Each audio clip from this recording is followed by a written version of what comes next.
Just अभी हमने refraction का सिंगल लाइट कॉन्सेप्ट खत्म किया। इसमें था prism theory and TIR। Now let's start the second strategy to understand the phenomena of light in refraction, that is image object concept.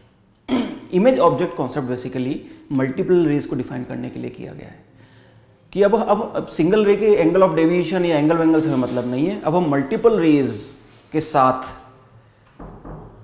ये जो different lens हैं, ये डिफरेंट जो चीज़ें हैं, ये किस तरह से बिहेव करती हैं, किस तरह से इमेज बन रही है बाय डिफरेंट रिफ्रैक्टिव इंडिसेस, तो देखते हैं। तो चलिए स्टार्ट करते हैं। इमेज और ऑब्जेक्ट का कॉन्सेप्ट तो क्लियर है तुम लोग को ऑलरेडी। इमेज क्या था? Image was the point of intersection of, in this case, refracted rays, and object was point of coincidence of incident rays. Point थे, ये पोजिशंस थी। तो अब पढ़ते हैं इस टॉपिक में। अच्छा, बेसिकली ये बचा क्या है? अगर मैं देखूं रिफ्रैक्शन में तो हमारे लेंस बचे हैं। लेंसेज और मिरर कॉन्सेप्ट बिल्कुल सेम है। वही जो मैंने आपको वहाँ पे मिरर में बताया था वही लेंस वाला है। मैं एक बार और उसको रिपीट करूँगा आज, ताकि आपको और याद हो जाए। दूसरा एक जो कॉन्सेप्ट इसमें हम पढ़ेंगे वो लेंस मेकर्स फॉर्मूला, कि लेंस की फोकल लेंथ को कैसे डिफाइन करते हैं। और उससे भी पहले हम पढ़ेंगे refraction at curved surfaces. Refraction at plane surface तो आपने क्लियर समझ लिया, ठीक, उसमें तो एंगल ऑफ इंसिडेंस और रिफ्रैक्शन सिंगल रे वाले कॉन्सेप्ट से। लेकिन जब एक सरफेस कर्व्ड हो जाएगा तो उस सरफेस में किस तरह से आप इमेज और पोजीशन को कैलकुलेट करोगे। तो let's start our second concept, image formation.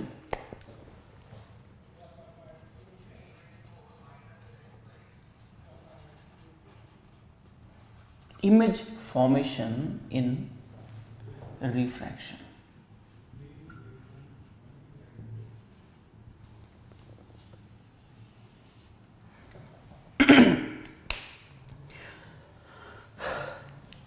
तो ये ऑब्जेक्ट और इमेज का जो कॉन्सेप्ट है ना रिफ्रैक्शन में, चाहे लेंस हो, चाहे प्लेन सरफेस हो, चाहे कर्व्ड सरफेस हो, इन सब का जो मोस्ट फंडामेंटल फॉर्मूला है वो मैं लिखता हूँ।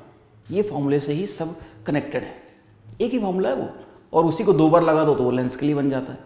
उसी में R को इन्फाइनाइट कर दो तो वो प्लेन सरफेस के लिए बन जाता है। तो बड़ा मस्त फॉर्मूला है। तो ये आपको बिल्कुल ध्यान रहना चाहिए। ये फॉर्मूला हम डिराइव नहीं करेंगे, ये 12th में इसका डेरिवेशन आता है, लेकिन मैं लिख रहा हूं। इस फॉर्मूले का मतलब है बेसिकली कि व्हेनेवर ये कोई कर्व्ड सरफेस है, ये है N1, ये है N2, और N1 और N2 की जो बाउंड्री है ये इसका इंटरफेस है। और इस बाउंड्री का, क्योंकि ये कर्व्ड है, it should be part of some circle, so let we call it as, इसकी रेडियस है R, यानी μ1 μ2। हमारा जो ऑब्जेक्ट है वो N1 में है। N1 से लाइट जा रही होंगी इस तरह से, ये इस तरह से, और रिफ्रैक्शन होके, फॉर एग्जांपल सपोज ये लाइट चली गई कुछ इस तरह से, ये इधर चली गई, ये इस तरह से चली गई, ये इस तरह से चली गई, ये इमेज बन गई, हो सकता है। तो यानी दिस इज इमेज, ये सब इंसिडेंट रेज है, इनका point of coincidence is image, sorry object, और जैसे इसको क्रॉस किया ये सब इंसिडेंट रे बन गई, रिफ्रैक्टेड रेज, और इनका point of coincidence will called as image. और हमेशा याद रखना, रिफ्लेक्शन में ऑब्जेक्ट और इमेज में रेज रिफ्लेक्ट होकर आ रही थी सेम मीडियम में, लेकिन यहाँ पे जो रेज हैं क्रॉस कर रही हैं, इसलिए एक तरफ ऑब्जेक्ट होता है, दूसरी तरफ इमेज। वैसे उल्टा भी हो सकता है, क्योंकि अगर वर्चुअल इमेज बन जाए तो तब वो एक्चुअली में इंसिडेंट नहीं करेंगी, क्रॉस तो करेंगी लेकिन डाइवर्ज होकर क्रॉस करेंगी। तो वो जब मैं उसको पीछे की तरफ लगाऊंगा तो ऑब्जेक्ट और इमेज एक ही तरफ आ सकते हैं। तो वो ऐसा कोई हार्ड एंड फास्ट रूल नहीं है कि इमेज और ऑब्जेक्ट को अलग अलग ही होना चाहिए, एक तरफ भी हो सकते हैं, डिपेंड करेगा। बट इस केस में आसान बनाने के लिए अब समझो, जो फॉर्मूला है जिसको बनाने के लिए मैं इतना बिल्डअप कर रहा हूं, वो फॉर्मूला है, देखो ये बताओ जो इंसिडेंट रेज हैं ये कौन से मीडियम में, N1, और इंसिडेंट रेज किससे बिलोंग करती है? ऑब्जेक्ट से। यानी ऑब्जेक्ट की जो पोजीशन है जब ग्रुप ऑफ रेज आ जाती है, let we call this position as u, यही हमारा साइन कन्वेंशन, तो ये 0 और इधर पॉजिटिव और इधर negative, so this is you, जहां ये मीट कर रही होंगी, दिस इज v। तो फॉर्मूला है n2/v, सेकंड रिफ्रैक्टिव इंडेक्स जहां पर रिफ्लेक्टेड है अपॉन वहां का कोऑर्डिनेट माइनस n1/u, पहला वाला refractive index upon u, object की position, will be equal to n2 minus n1/r, where r is the radius of curvature of boundary separating n1 and n2। ये वो formula है which is valid for any curved surface, for refraction on any curved surface.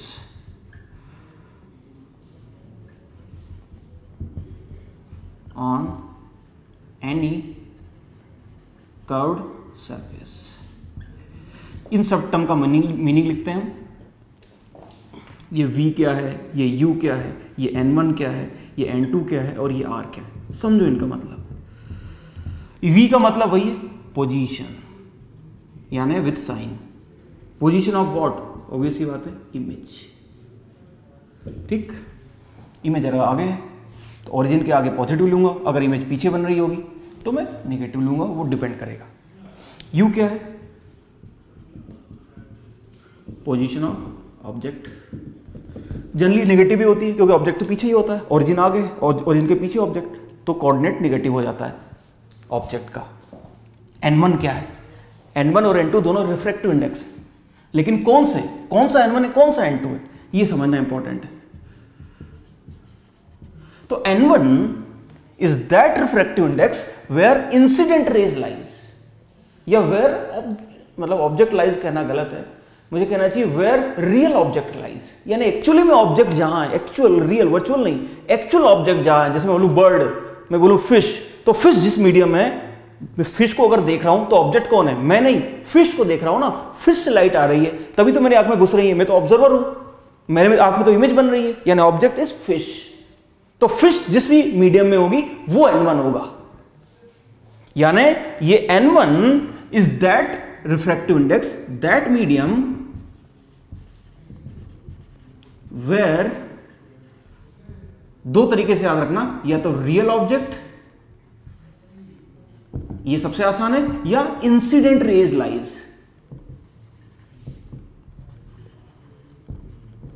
भाई refraction अगर हो रहा है ना, दो सेट ऑफ रेज है, एक इंसिडेंट एक रिफ्रैक्टेड, n1 n2, तो जिसमें इंसिडेंट रेज हो दैट इज n1, और जिसमें दूसरी रिफ्रैक्टेड क्रॉस करने वाली वो n2।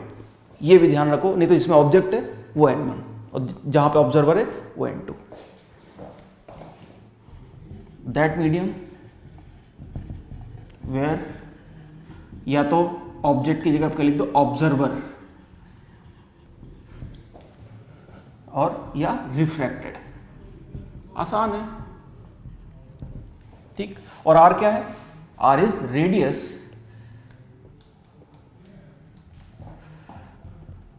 It is radius of curvature.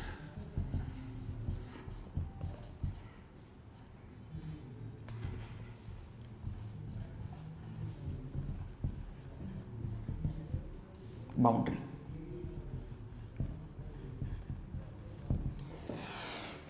याद रहेगा, n2/v minus n1/u equals to n2 minus n1/r। अच्छा, ये फॉर्मूला इन जनरल है या नहीं? बिल्कुल इन जनरल है, जरा एक बार देखो। लेकिन याद रखना ये लेंस का फॉर्मूला नहीं है, ये सिर्फ एक ही बाउंड्री का फॉर्मूला है, एक ही बाउंड्री। जब रेज आई तो जो पहला रिफ्रैक्शन हुआ उसके लिए फॉर्मूला है। और लेंस के अंदर दो बार रिफ्रैक्शन होता है, एक बार तो हवा से ग्लास में और फिर ग्लास से हवा में, तो वहां पे बेसिकली ये फॉर्मूला दो बार लगता है। इसीलिए, और मैं आपको प्रूफ करके भी बताऊंगा, इसीलिए ये n2 माइनस n1 और ये सब कैंसिल होके लास्ट में इसको 1/f लिख देते हैं हम, दो बार लगा के, और उसे हम बोलते हैं लेंस मेकर्स फॉर्मूला। तो वो जितने फॉर्मूले आगे आने वाले हैं, लेंस वाले फॉर्मूले या लेंस मेकर्स फॉर्मूले या d dash equal to dy n relative, सारे रिफ्रैक्शन के सारे फॉर्मूले इससे डिराइव होंगे। ये बेसिक फॉर्मूला है और ये इन जनरल है। कर्व्ड सरफेस या प्लेन सरफेस, क्या फर्क होगा आगे बताता हूँ। कर्व्ड सरफेस में तो r गिवन होगी, प्लेन सरफेस में r इनफाइनाइट हो जाएगी and anything upon infinite becomes 0, तो सिर्फ n2/v is equal to n1/u हो जाएगा।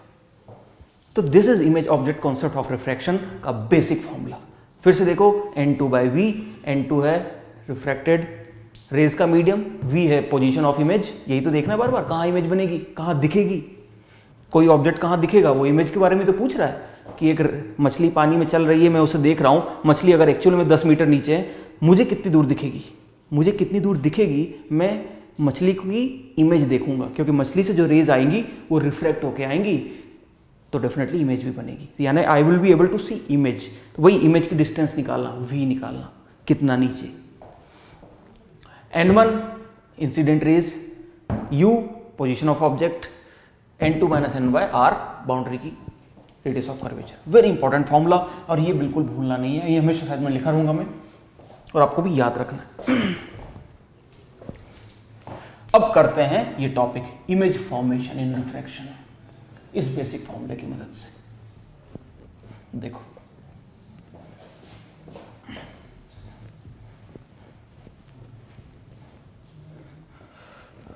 बिल्कुल आसानी से, पहला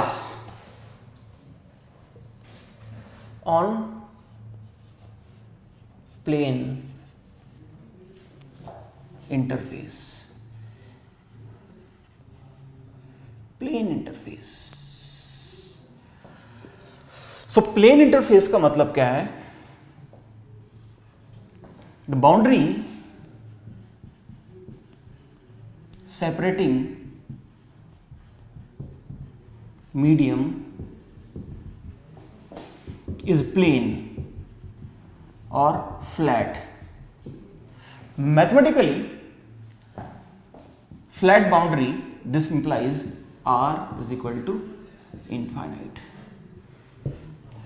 Thus, the formula mu2 by v n2 by v minus n1 by u equals to n2 minus n1 by infinite. अब इन्फाइनाइट का मतलब क्या होता है, बहुत बड़ा नंबर, 10 की पावर 1000, इतना बड़ा नंबर अगर मैं रख दूं, और n1 n2 तो वैसे ही बहुत छोटे हैं, ये तो 1 2 3 ही होंगे, तो दिस थिंग अपॉन खूब बड़ा number, so this term becomes 0। ठीक, बस खत्म, n2 माइनस खत्म। अब देखो इस पे एग्जांपल्स। तो कॉन्सेप्ट क्लियर हुआ, प्लेन सरफेस जैसी आ जाए, प्लेन इंटरफेस, तो समझ में आना चाहिए रेडियस 0। अब वही v और u का मतलब सेम ही है। एग्जांपल देखो, ये वाटर सरफेस, ये फिश है,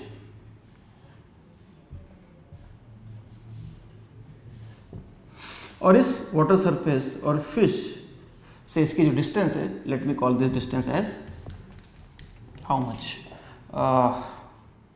let me call it as 12 meters. This is air, this is water, and this is refractive index of water is यानी n2 and air में n1 is 1. Clear? And we are observer. ये आंख आप देख रहे हो। अब आप, हाँ ये पानी मैंने ऐसा बना दिया, गलत। पानी का जो सरफेस है उसे हम कैसा मानेंगे, फ्लैट। जब तक कुछ बोला नहीं है तब तक फ्लैट ही मानेंगे। क्यों मानेंगे, कर्व सॉल्व नहीं कर सकते फिर तो, कर्व की रेडियस तो पता ही नहीं, तो वाटर सरफेस बोल दिया। तो ये क्वेश्चन है, find apparent depth of fish.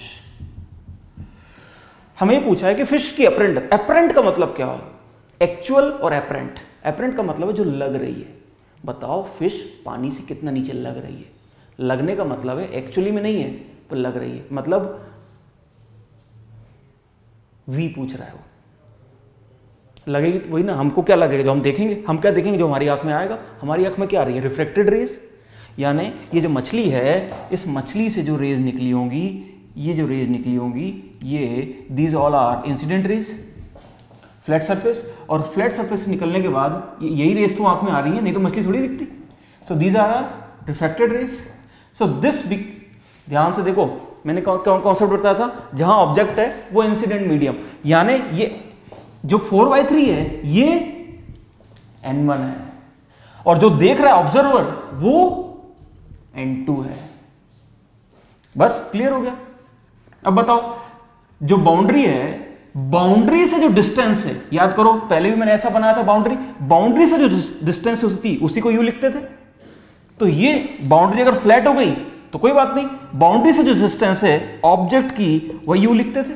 तो यहां पे भी बाउंड्री से जो डिस्टेंस है ऑब्जेक्ट की, यानी क्लियरली आपको दिख जाएगा n1 equal to 4/3, n2 equals to 1 and u is equals to 12। Find v। Clear, खत्म। Put the value, get the answer. तो लिख दो n2 बाय ऑब्जर्वर अपन ऑब्जर्वर को जो दिख रहा है माइनस n1 कितना है 4/3 अपॉन u कितना है 12 इक्वल्स टू 0।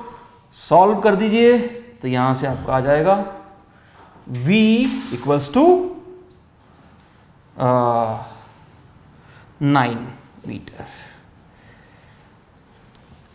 ठीक, तो क्लियरली दिख जाएगा, ये 12 मीटर दिख रहा है, लेकिन आपको ये फिश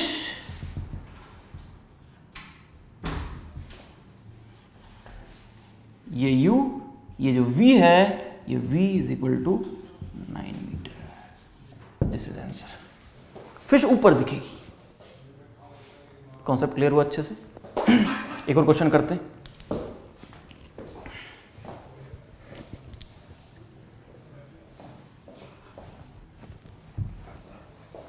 प्लेन सरफेस पे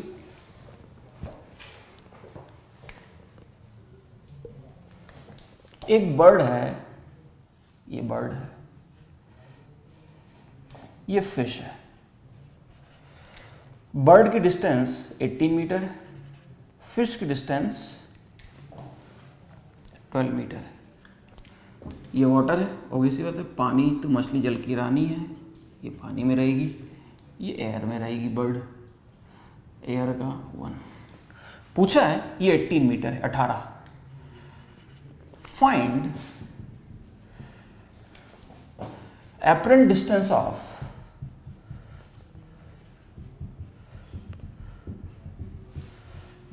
bird from as observed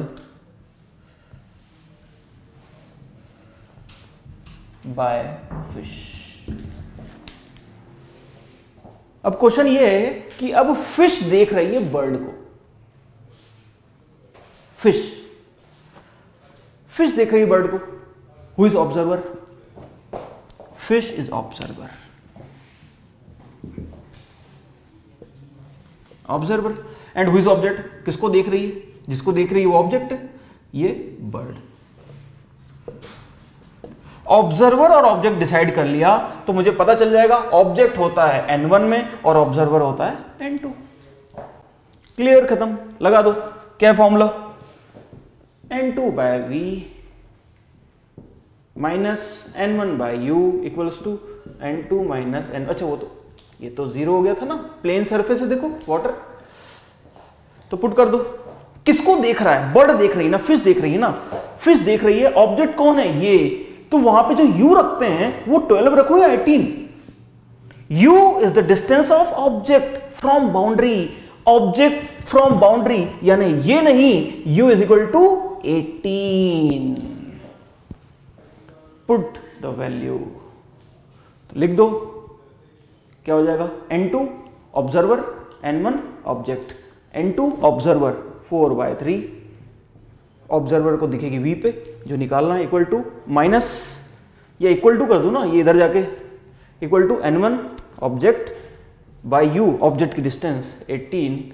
solve कर दीजिए तो यहां से ये आ जाएगा सीधा v is equal to 3624 metre.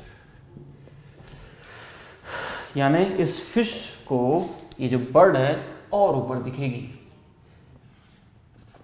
24 metre from her, नहीं फ्रॉम बाउंड्री, क्योंकि वो जो u and v are measured from boundary.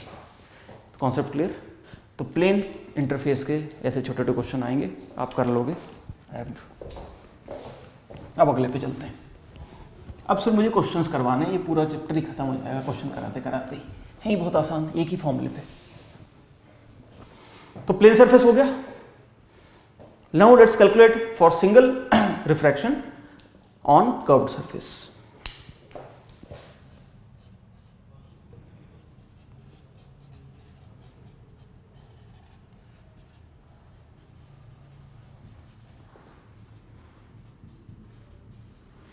इसमें ध्यान रखना, कर्व्ड सरफेस में जैसे वहां पे तो हमने u और v को लिखते टाइम उनके साइन नहीं देखे, और उसका रीजन था u और v जनरली दोनों का साइन सेम ही आना था, क्योंकि वो 0 के बराबर था। तो जैसा u आएगा वैसे ही v आएगा, यानी जिधर u है उधर ही v है। अगर u पॉजिटिव तो v भी पॉजिटिव। लेकिन अब इस केस में वो चीज चेंज हो सकती है, तो इसलिए यहाँ पे साइन कन्वेंशन में साइन देखने में थोड़ा सा ध्यान रखना है। और साइन कन्वेंशन बहुत आसान है, ओरिजिन ढूंढो और पॉजिटिव डायरेक्शन ढूंढो। ओरिजिन्स और पॉजिटिव डायरेक्शन देख के डिसाइड करो कौन से पॉजिटिव रखने हैं और कौन से नेगेटिव। ओरिजिन ढूंढना आसान, मतलब आसान है और इम्पॉर्टेंट है। उसी के हिसाब से डिसाइड होगा, क्योंकि वो 0 है। ओरिजिन मतलब वो जो सेंटर लेंगे हम उस सरफेस का, यानी वो जो बाउंड्री है वो 0 लाइन है। उस 0 लाइन के एक तरफ पॉजिटिव होता है, दूसरी तरफ नेगेटिव होता है। चलिए, तो स्टार मतलब साइन कन्वेंशन ध्यान रखना है, sign convention, this is important. तो चलिए करते हैं example.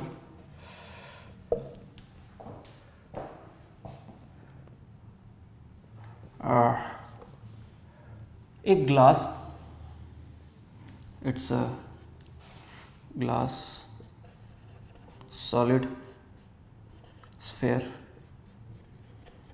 made up of glass and glass of refractive index। देखो n को म्यू भी लिख देते हैं, ये एक ही टर्म है n और म्यू, रिफ्रैक्टिव इंडेक्स, और इसमें दे दिया है 3/2। और ये जो ग्लास सरफेस है इसकी जो रेडियस है ये आपको दे दिए 20 सेंटीमीटर। ठीक, आपने देखा होगा ऐसे पेपर वेट जो होता है वो गोल गोल सा होता है ग्लास का, उसके अंदर बहुत सारी चीज छोटी छोटी चीज़ होती हैं। तो ऐसे ही हमारा भी एक स्फीयर है, इसके अंदर कुछ नहीं है, खाली है, मतलब भरा तो हुआ है बट ऐसी कोई स्पेशल चीज़ नहीं है सिवाय एक चीज़ के। There is a point of red colour at this point A, at a distance, ये सेंटर है, ये है पॉइंट ए, स्टार, ये इसको पॉइंट ए कह रहा हूँ। और ये कहाँ पे है? ये सेंटर से और पेरिफेरी के बीच में है, यानी it is eight a distance r/2 from centre. ठीक, नाउ द क्वेश्चन इज कि दो लोग इसे ऑब्जर्व कर रहे हैं, एक तो यहां से देख रहे हैं और एक आदमी इसी को यहां से देख रहा है। ठीक, अब मैं जब इस ग्लास को ऐसे पकड़ के देखूंगा इस साइड से, तो क्वेश्चन पूछा है find the distance of point A if the man observes it from left, and what will be distance of point, apparent distance of point A when it is observed from right. तो question है what is the apparent position of star A when it is observed from first left, second right। ठीक, चलिए इसको solve करते हैं। अच्छा, एक चीज समझ लो, आप जब भी आपको कुछ सराउंडिंग मीडियम ना दे तो आप अज्यूम कर लोगे सराउंडिंग मीडियम क्या है? एयर, यानी इधर भी एयर है और इधर भी एयर। ठीक, अब अगर मैं पहले राइट हैंड इसके हिसाब से सॉल्व करूं, इसके हिसाब से नहीं, पहले मैं लेफ्ट के हिसाब से आसान वाला करता हूं ताकि कंफ्यूजन ना हो। वैसे कन्फ्यूजन वाली कोई बात नहीं है, सिर्फ साइन कन्वेंशन में कुछ चीज़ें चेंज हो जाएंगी, बट उसको भी मैं अवॉइड कर रहा हूँ अभी। अगर मैं इसको इधर से ऑब्जर्व करूँ, ये पूरा मैंने मिटा दिया, ये n = 3/2, ये मेरा ऑब्जेक्ट है। तो सबसे पहले आइडेंटिफाई करो ऑब्जेक्ट किधर है, ऑब्जर्वर किधर है। जिसको हम देखते हैं वो ऑब्जेक्ट है और जो देख रहा होता है वो ऑब्जर्वर है। तो कौन देख रहा है? We are looking it from where, left hand side, to which, to what, inside object. So this is object. इससे क्या फायदा होता है? ये ऑब्जेक्ट मिल गया ना तो n1 मिल गया, यानी जिस मीडियम में ऑब्जेक्ट है, ये जहां से इंसिडेंट रेज आ रही हैं वही मेरा n1, और इन this case n1 will be 3/2। Obviously बात है, n1 मिल गया। तो दूसरा जो बाहर है भाई, ये जो बाउंड्री है, ये ग्लास की बाउंड्री है ना, इस बाउंड्री के अंदर ग्लास है, इस बाउंड्री के बाहर एयर है, तो यही बाउंड्री है, इसी पे लगाना मुझे वो फॉर्मूला। अच्छा, तो इस बाउंड्री के बाहर जो मीडियम है वो एयर है, यानी मेरा जो n2 है ये ऑब्जर्वर है, OBS ऑब्जर्वर, तो इसका मीडियम 1। अब लगाते हैं साइन कन्वेंशन। अब देखो, इसको जरा अगर मैं मिटा दूं, इसको अगर मैं मिटा दूं, तो ये तुम्हें वही क्वेश्चन नहीं लग रहा कि एक यहां से इससे जब रेज आएंगी, इधर आएंगी इस तरह से, ठीक? तो this is 0, this is my principal axis, ठीक? अच्छा, this will be my Y axis. और एक कॉन्सेप्ट होता है, अब हमें इसमें डिसाइड करना है, ये ओरिजिन मिल गया, ये प्रिंसिपल एक्सिस मिल गई, ये ऑब्जेक्ट मिल गया, ये यू मिल गया। अब हमें ये डिसाइड करना है कि पॉजिटिव डायरेक्शन कौन सी है। आंख मूंद करके ये डायरेक्शन पॉजिटिव मत ले लेना, यही गड़बड़ होती है इसमें, यही समझने वाला पॉइंट है, ये क्रिटिकल पॉइंट है। पॉजिटिव डायरेक्शन जनरली ठीक है, उस केस में आ जाती है वो, बट पॉजिटिव डायरेक्शन की डेफिनेशन है the direction of incident ray. Incident ray की जो डायरेक्शन है वो पॉजिटिव होती है। जरा देखो, इंसिडेंट रे कौन प्रोड्यूस कर रहा होगा? ऑब्जेक्ट। ये ऑब्जेक्ट, इस ऑब्जेक्ट से हर डायरेक्शन में रेज जा रही है।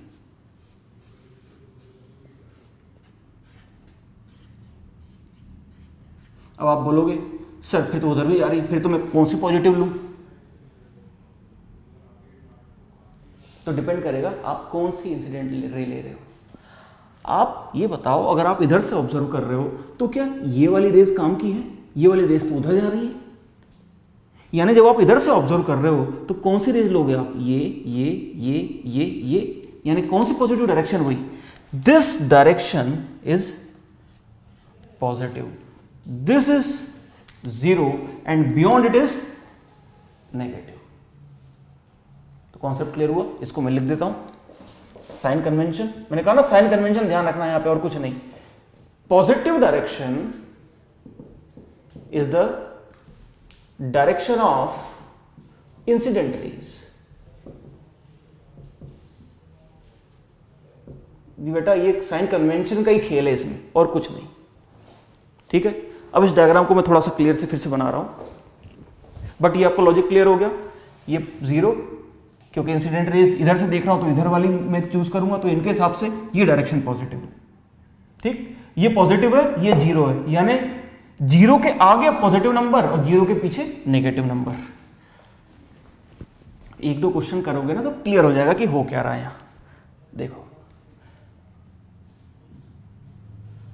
यही बाउंड्री है,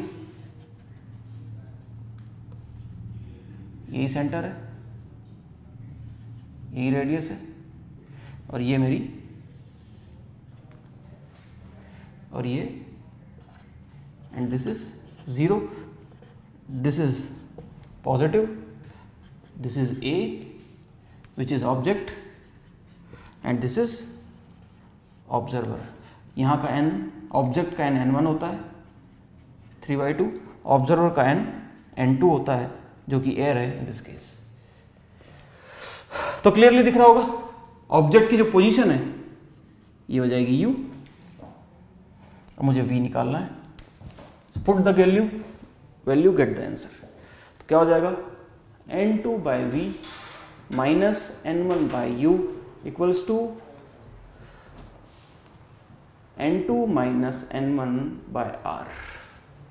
ठीक, अब रख देते हैं, ये मिड पॉइंट पे था, ये टोटल सेंटर से आर की वैल्यू मैंने देखी थी 20 सेंटीमीटर, ठीक, वो डायरेक्शन पॉजिटिव है, तो ये जो बीच की डिस्टेंस है ये 10 है, लेकिन ये ओरिजिन के पॉजिटिव तरफ नहीं है, ओरिजिन के नेगेटिव तरफ है, सो यू विल बी -10। अच्छा, और लिख दो u v n1 n2, जो पता है वो लिखते जाओ, और यहाँ पे r भी है, ये 5 चीज़ें। n1 कितना होगा ऑब्जेक्ट का 3/2, ये v निकालना है। n2 कितना होगा 1, r कितना होगा 20, लेकिन +20 या -20 डिपेंड करेगा centre, r actually position of centre है, पोजीशन। तो ओरिजिन ये पॉजिटिव एक्सिस ये, r तो इधर है, पॉजिटिव के अपोजिट, यानी r पॉजिटिव 10 लिखूँ 20 लिखूँ या -20, क्लियरली -20, सो r इज -20। ये साइन कन्वेंशन का ही खेल है और कुछ नहीं। ये इस तरह क्वेश्चन आएंगे, बाकी बच्चे छोड़ के जाएंगे। अगर आपको कॉन्सेप्ट क्लियर होगा, आप 1 मिनट पुट करके सही आंसर निकालेंगे। साइन कन्वेंशन, ये कॉन्सेप्ट, पॉजिटिव ओरिजिन चुनो मिड पॉइंट और बस देख लो कौन सा पॉजिटिव, उधर पॉजिटिव इधर, वो डिपेंड करेगा इंसिडेंट रेज पे, direction of incident ray.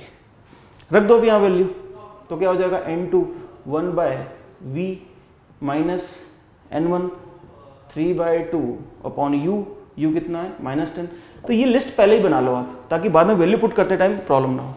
Equals to n2 -n1 1 3/2 upon r कितना हो जाएगा -20। सॉल्व करते हैं इसको। So this will be equal to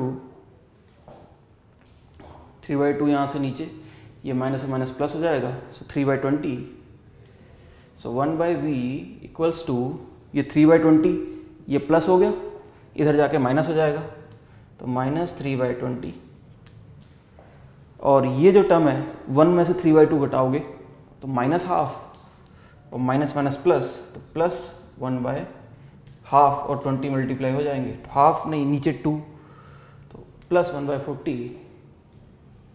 तो यहाँ से अगर मैं कॉमन लूँ उसको 40, तो 22 -6 और 40 से +1 equals to 1/v. Solving it from here, I will get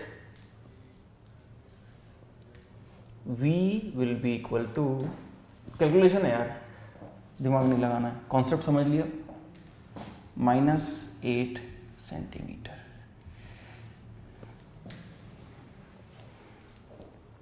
minus indicates what, negative coordinate. ये पॉजिटिव डायरेक्शन है, यानी ऑब्जेक्ट जो दिखेगा वो देखो 10 पे था एक्चुअली में u, बट दिखेगा कहाँ पे -8 पे, पीछे 8 पे। सो दिस इज v a'। तो कॉन्सेप्ट क्लियर हुआ। जब मैं इसको यहाँ से देखूंगा तो ये थोड़ा और आगे दिखेगा ड्यू टू रिफ्रैक्शन, क्योंकि रेज डेविएट हो गई, तो एक्चुअल जगह से जहाँ से आ रही वो नहीं दिखेगी, डेविएट होने के बाद और फैल गई तो पास दिखेंगी।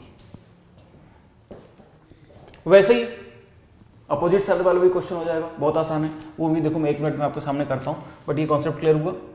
n2/v -n1/u upon equal to n2 -n1/r, ये सारी वैल्यूज देख के सीधा आंसर लिखना है। अब इसका सेकंड पार्ट, अब इसी ए को उधर से ऑब्जर्व करते हैं, देखो कैसे करते हैं इसको 1 मिनट में। एग्जाम में आपके क्वेश्चन आया,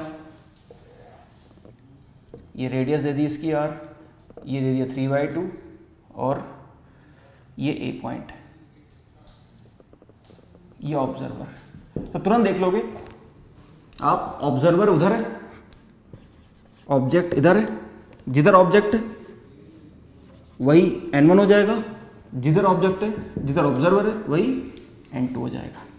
ये सेंटर ऑब्वियस सी बात है, अब वो देख रहा है ऑब्जर्वर और ऑब्जेक्ट, इनके बीच में होगा इंटरफेस, अब ये क्यों लूंगा, तो अब ये मेरा सेंटर है।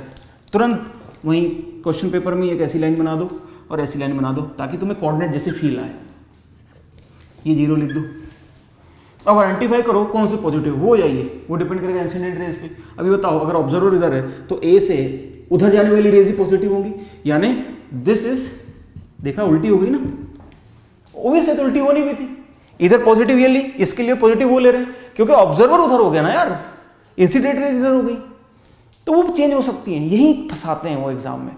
बस आपको अगर ध्यान समझ लिया आपने, ये डिफाइन कर लिया ऑब्जेक्ट, ऑब्जर्वर और रेज इमेजिन कर ली कि ये इंसिडेंट रेज ऑब्जेक्ट से ही निकलेंगी और ऑब्जर्वर की आंख में घुसेंगी, निकलेंगी ऑब्जेक्ट से, तो उनकी जो जिधर निकलेंगी जिधर जाएंगी वही पॉजिटिव, ओरिजिन हमेशा सेंटर, खत्म।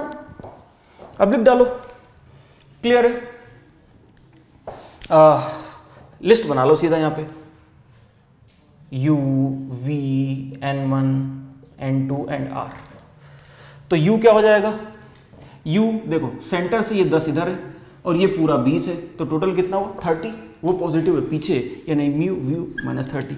V निकालना है, N1 3/2, N2 1, R वो पॉजिटिव, R तो पीछे ही अभी भी, ठीक है। तो इस केस में -20। अब बस यूज द फॉर्मूला, तो क्या हो जाएगा?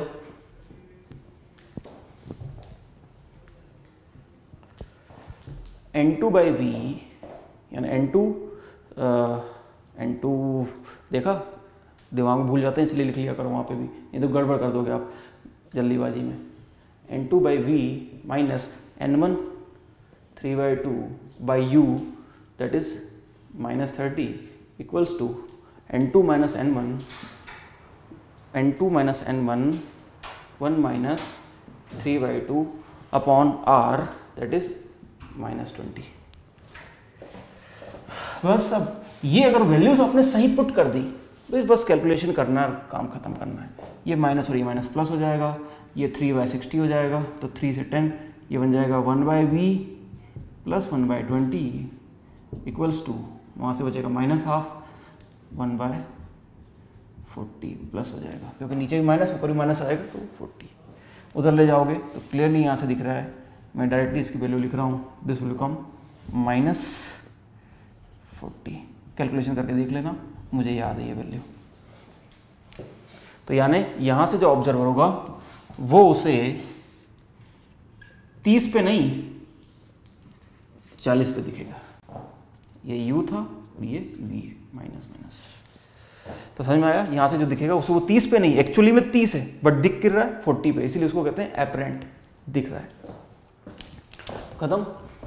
रिफ्लेक्शन ऑन कर्व्ड सरफेस का बेसिक अंडरस्टैंडिंग वो सब कर लोगे।